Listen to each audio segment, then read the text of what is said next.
ದೇವರು ದೇವರು ಅಂತ ಅಂದ್ಕೊಳ್ತಾ ಇರ್ತೇವೆ, ತುಂಬ ಕಷ್ಟ ಬರ್ತದೆ. ನಾವು ಏನು ಅಂದ್ಕೊಂಡಿರ್ತೇವೆ ಮನಸ್ಸಿನಲ್ಲಿ, ಕಷ್ಟ ಬಂದಾಗ ದೇವರನ್ನು ಪ್ರಾರ್ಥಿಸಿದರೆ ದೇವರು ಕಷ್ಟ ಕಳೀತಾನೆ ಅಂತ ಅಂದುಕೊಂಡಿರ್ತೇವೆ.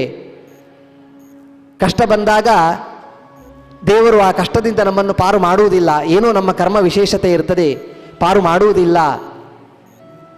ಕಷ್ಟದಿಂದ ದೇವರು ನಮ್ಮನ್ನು ಪಾರು ಮಾಡುವುದಿಲ್ಲ ಅಂತ ಅಂದು ಕೂಡಲೇ ದೇವರ ಮೇಲಿನ ಭಕ್ತಿ ಹೊರಟು ಹೋಗ್ತದೆ. ಯಾಕೆ ಅಂತಂದರೆ ಅದು ಅಂಧಭಕ್ತಿ.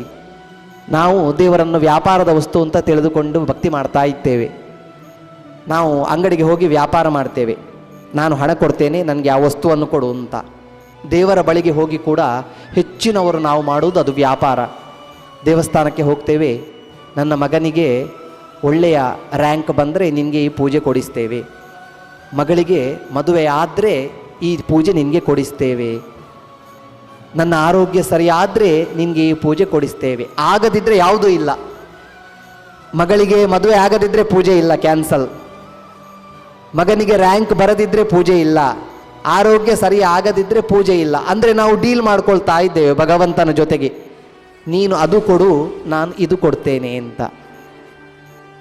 ನಮ್ಮ ಕ್ಷುಲ್ಲಕ ಸೇವೆಗಳಿಂದ ಆಭರಣಗಳಿಂದ ಭಗವಂತನಿಗೆ ಆಗಬೇಕಾದದ್ದು ಏನೂ ಇಲ್ಲ. ಆಗಬೇಕಾದದ್ದು ನಮಗೆ. ಭಗವಂತನ ಬಳಿ ಎಲ್ಲ ಇದೆ.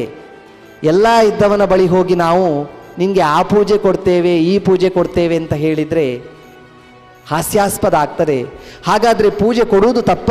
ಹಾಗಾದರೆ ಪೂಜೆ ನಾಳೆಯಿಂದ ಮಾಡಿಸುವುದು ಬೇಡವಾ? ದೇವರ ಸೇವೆಯನ್ನೇ ಮಾಡುವುದು ಬೇಡವಾ ಅಂತ ಕೇಳಿದರೆ ಅಗತ್ಯವಾಗಿ ಮಾಡಬೇಕು.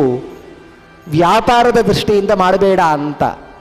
ಅನನ್ಯವಾಗಿ ಶರಣಾಗಿ ಭಗವಂತನ ಬಳಿಗೆ ಹೋಗಿ ಸೇವೆಯನ್ನು ಮಾಡು. ಯಾವುದೇ ತಿರುಗಿ ಯಾವುದೇ ಫಲದ ಅಪೇಕ್ಷೆಯನ್ನು ಇಟ್ಕೊಳ್ಬೇಡ ಅಂತ. ಕರ್ಮಣ್ಯೇ ವಾದಿಕಾರಸ್ತೆ ಮಾಫಲೇಶು ಕದಾಚನ ಅಂತ.